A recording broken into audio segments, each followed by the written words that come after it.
chamado del, ou então uma tecla delete, né? As duas têm as mesmas funcionalidades, vai depender do seu teclado em si. E aí vai ser excluído, né? Vai ser enviado para lixeira.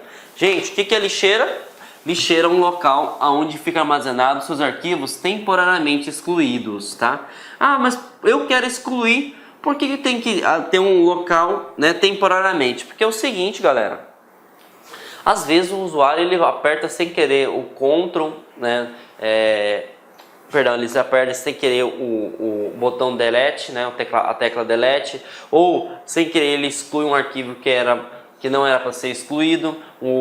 Um chefe dele de uma repartição pediu para excluir um arquivo, ele não excluiu. Então é o seguinte, pode acontecer acidentalmente. Então o que seria isso, né? Era como se fosse um local temporário. É que nem, por exemplo, quando o cara vai ser julgado, né? Você acha que o cara vai ser preso definitivamente? Não, ele fica em prisão temporária. Por quê? Porque ele precisa ser julgado, analisado todo o caso. É a mesma coisa da lixeira, tá? A lixeira é um local do sistema operacional onde ficam armazenados os arquivos que você excluiu recentemente.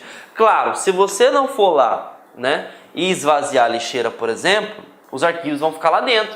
Então, por exemplo, se você excluir um arquivo, né, e você quer restaurar esse arquivo, você pode? Verdadeiro. É só você ir lá na lixeira, né, clica no arquivo que você quer e restaura. Agora, por exemplo, eu tenho certeza, né, que esse arquivo eu nunca mais vou utilizar, né? Você vai lá, clica no ícone da lixeira, né, e esvaziar lixeira.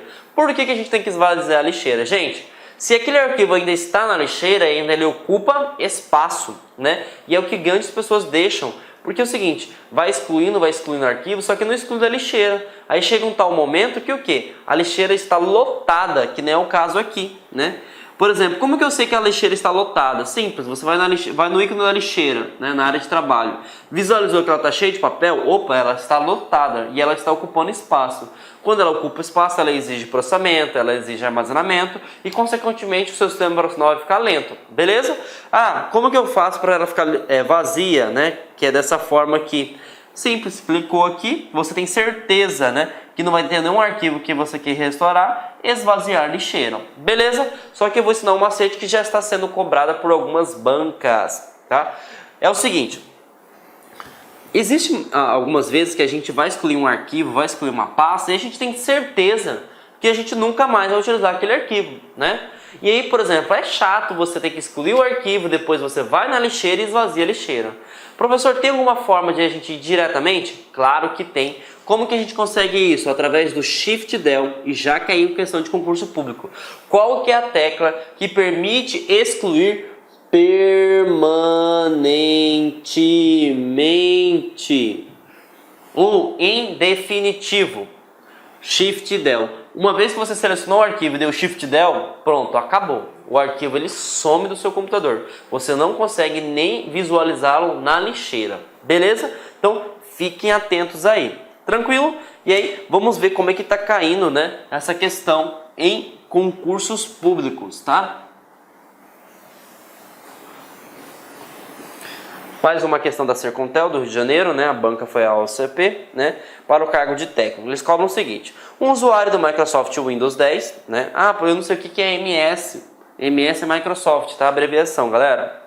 Na configuração padrão, selecionou uma pasta e pressionou em conjunto as teclas Shift e Del. Então ele selecionou um arquivo e pressionou as teclas Shift e Del do teclado do seu computador.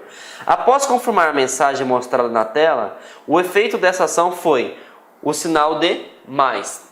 Denota o posicionamento em conjunto das teclas Shift e Delete. Então, o que acontece? Ele está perguntando o seguinte: o que aconteceu quando o cara, né, selecionou a tecla Shift mais Del? Ele está perguntando qual que foi a ação, né? Bom, Shift Del vai enviar para a pasta lixeira? Não vai enviar para a pasta lixeira, tá? Se ele tivesse selecionado apenas Del, eu concordaria com você. Iria ser enviado para a lixeira. Muita gente marca essa opção, né? Por que marca essa opção? Porque só foca no Delete, né? E infelizmente, como ele colocou as duas teclas, não vai acontecer isso. Copie a pasta para o desktop, gente, pelo amor de Deus, copiar, né? Não tem nada a ver com a paçoca.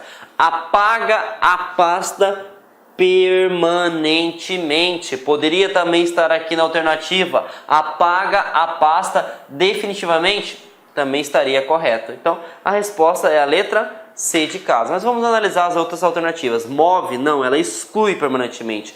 Compacta, ela não compacta uma pasta, ela exclui uma pasta, beleza? Então fiquem atentos, ó. Essa questão aqui, por exemplo, pessoas que não estudaram, assim como vocês que estão me visualizando agora, com certeza iriam marcar a opção A, porque foca sempre na parte delete e del, que manda para lixeira. Só que quando a gente pressiona juntamente com a tecla shift, gente, ele exclui permanentemente, beleza? Então é uma questão, essa é uma questão que faz você ganhar posições no seu concurso, né? E consequentemente conquistar sua tão sonhada vaga em concurso que você deseja fazer, beleza? Então sempre quando apertar Shift e Del, ele não vai para a lixeira, ele é excluído permanentemente, beleza? Mais uma questão, né, da FUNAI. A ESAF foi a bancalizadora para o cargo de analista. Ele cobra o seguinte: no sistema operacional Windows, né, caso o usuário tenha excluído arquivos e venha se arrepender, ó, aqui já é o caso contrário, né? Ele venha se arrepender. Esses existem e poderão ser restaurados da lixeira. Na tela basta clicar na lixeira e o conteúdo da lixeira será exibido. O usuário deverá selecionar o item a ser restaurado, então clicar no menu arquivo e depois restaurar. E a restauração será feita. Até que então está corretíssima. O arquivo restaurado será devolvido aonde? Tá? Então ele está perguntando o seguinte: eu excluí o arquivo, né? O arquivo estava na pasta documentos, eu excluí o arquivo, só que sem querer eu errei, né? E aí eu pergunto para você, aonde vai ser retornado esse arquivo, tá? Esse arquivo, gente, ele sempre vai voltar ao local de origem, sempre. Por quê? Porque a lixeira ela não tem uma pasta de recuperação. A lixeira não é uma barra de tarefas, que é onde verifica informações. A lixeira não é a área de trabalho, tá? Que é onde inicia esse sistema operacional. E a lixeira não volta para a pasta de documentos. Então, você poderia estar em dúvida nessas duas alternativas, a e a E. Só que toda vez, lembre-se, toda vez que você exclui um arquivo, esse arquivo ele vai para a lixeira. Ah, eu quero restaurá-lo. Ele volta para o local de origem. Se ele estivesse na área de trabalho, ele voltaria para a área de trabalho. Se ele estivesse na pasta documentos, ele voltaria para a pasta documentos. Só que aqui na pergunta ele não falou onde está o arquivo, ele quer saber aonde está. Então ele volta para o local de origem, tá? Então fiquem atentos aí. Muita gente marca a opção E, porque imagina que tudo documento fica armazenado no documento. Não. Quem decide aonde fica armazenado os arquivos é aonde? É o usuário em si, né? O Windows ele só colocou praticamente uma biblioteca padrão, que não é uma biblioteca mais, é acesso rápido, né? Para facilitar a procura e pesquisa de arquivos e pastas. Beleza? E aí, uma sessão de dicas para vocês, tá? De manipulação de pastas e arquivos. Galera, é o seguinte, nós podemos, né, a partir do sistema operacional Windows, né, praticamente todas as versões, você tem duas funcionalidades de manipulação de arquivos. Ou você pode utilizar as funcionalidades via teclado, ou você pode utilizar as funcionalidades via atalho de teclado, botão direito, né?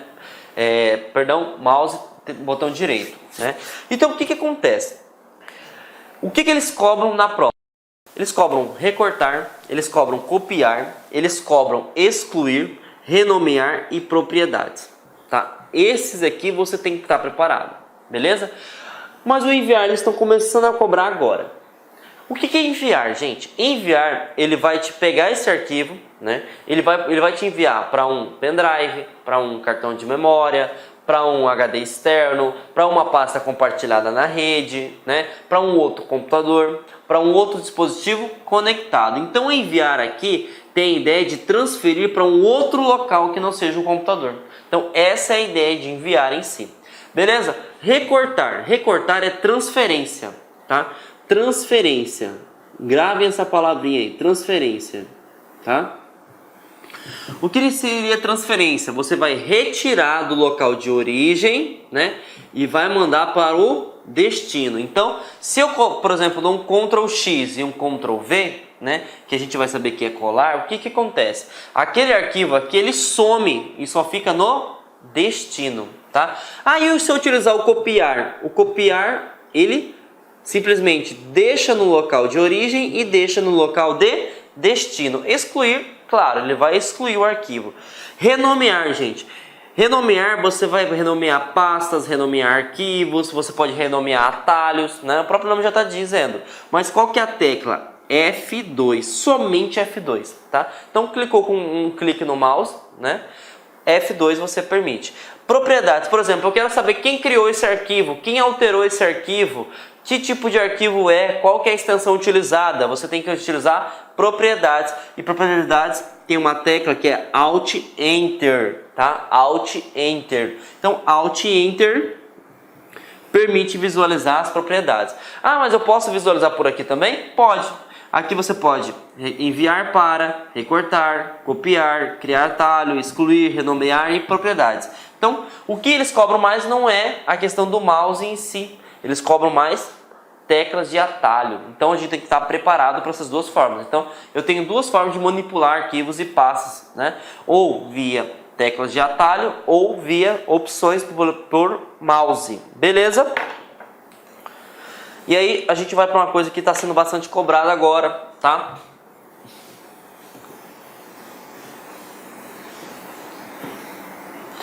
Que é a questão da compactação, tá? Gente, o que é compactação? Compactação é um recurso, é um sistema que permite que você pegue um arquivo, uma pasta e diminua, né, o seu conteúdo, né? E aí já que caiu em questão de concurso, é o seguinte: sempre é possível diminuir? Não. Depende se o arquivo consegue comprimir, né? Então é o seguinte, vai existir arquivos que vai conseguir comprimir, que não é o caso que eu mostrei aqui para vocês, ó. O arquivo ele tinha 2.33 MB, né? E aí eu comprimi, fiz uma compressão e ele foi para 2.20. Então eu diminuí o seu arquivo em si, mas nem sempre vai conseguir diminuir. Então já fiquem atentos a isso, tá? E aí quando eu faço uma compressão de arquivos, por exemplo, eu vou enviar uma pasta compactada. Essa pasta compactada para o Windows 10, ele tem um formato de .zip, tá? Então, o Windows 10, ele consegue compactar um arquivo, mas como que ele compacta um arquivo? Ele manda para um local, esse local se chama pasta compactada, e a sua extensão é .zip. Por exemplo, eu estou com um arquivo .pdf, certo? Eu quero diminuir, por exemplo, que é uma apostila, né?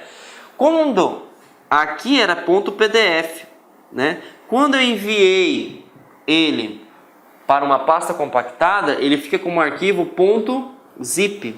É como se fosse o seguinte, ele ficava dentro de uma sacola, ele ficava embrulhado para mim, né? E essa sacola tem a extensão .zip, então temos que ficar atento a isso, beleza? E aí já caiu em questão de prova, que eu vou mostrar para vocês como que é para compactar e como é para descompactar. Porque uma vez que você embrulhou esse arquivo, a pessoa que recebe essa mensagem, ela tem que fazer o processo inverso, ela tem que retirar, né, da sacola em si. E aí como que funciona? Para compartilhar é bem simples. Primeiro, você tem que selecionar o arquivo, né? E aí você seleciona com o mouse sobre a área selecionada e botão direito do mouse, que são as opções de manipulação de arquivo. Uma vez você clica na opção enviar e aí você seleciona a pasta compactada. Então, se eu quero compactar um arquivo, uma pasta, seleciono a pasta ou arquivo, né? Botão direito do mouse, enviar para pasta compactada. E aí vocês que estão me assistindo recebeu, por exemplo, a apostila de informática básica. Só que vocês viram que está o quê? Zipada, né? Você está compactada. Como que eu faço para visualizar o conteúdo dessa informação? Você tem que fazer o processo inverso. E o que seria o processo inverso? Você tem que descompactar. Como que eu descompacto? Você vai selecionar o arquivo em si, botão direito do mouse, né? E aí você vai selecionar a opção extrair tudo. Então, na mesma forma de compactar e descompactar, praticamente são as mesmas coisas. O que muda são os passos 3, né? Porque aqui você envia para a pasta compactada e aqui você extrai tudo, beleza? Uma vez que você extraiu tudo, você vai ter acesso ao seu arquivo, beleza? Vamos ver como é que eles cobram isso, né? Foi o Serão de Rondônia, né? A banca foi os Exatos 2016 para o cargo de suporte administrativo. Deixa eu apagar aqui, senão vai ficar difícil de vocês compreender a questão.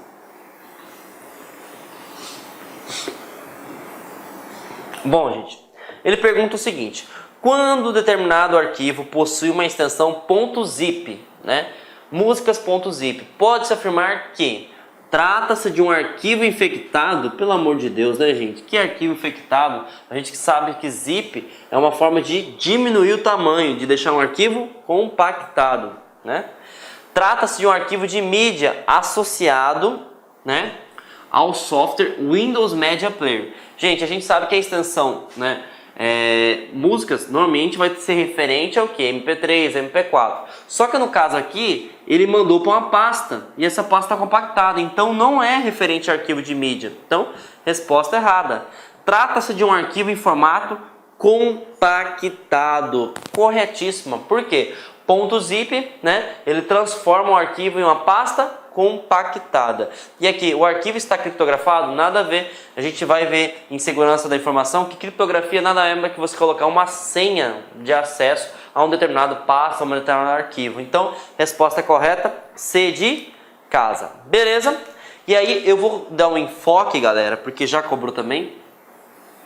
A questão é o seguinte: como que eu visualizo quem criou o arquivo? Como que eu visualizo quem editou o arquivo, né? Ou uma pasta que esteja na rede, por exemplo. O teu chefe pergunta o seguinte: quem foi responsável por criar essa pasta no servidor? Eu quero saber, né? E aí como que ele vai conseguir saber? Ele consegue saber através daqui, gente, ó, das propriedades das pastas e arquivos. Você consegue visualizar o seguinte: aonde está o arquivo, o tamanho, quais são os arquivos que está dentro da pasta, né? Quando que foi criado, quando que foi alterado. E aí, por exemplo, eu quero bloquear esse pessoal que está acessando essa pasta, né? Eles não podem mais alterar o arquivo, porque, lembrando, o Windows, né, ele tem 3 tipos de leitura. Perdão, ele tem 3 tipos de acesso. Ele tem o acesso de leitura, ele tem o acesso de escrita, ele tem o acesso de execução, né? Mas como a gente está falando de pastas e arquivos, você só executa um aplicativo, um software, então não se encaixa aqui. E aí é o seguinte: você tem a opção de leitura e a opção de escrita. Escrita é o que, professor João Kleber? Quando você pode alterar, quando você pode excluir, né? Aí o que é leitura? O próprio nome já diz, você só pode ver, só visualizar o conteúdo, somente isso. Então eu posso, por exemplo, na opção segurança, né, e alterar, por exemplo, que você, aluno lá, que não pode alterar as minhas apostilas, por exemplo.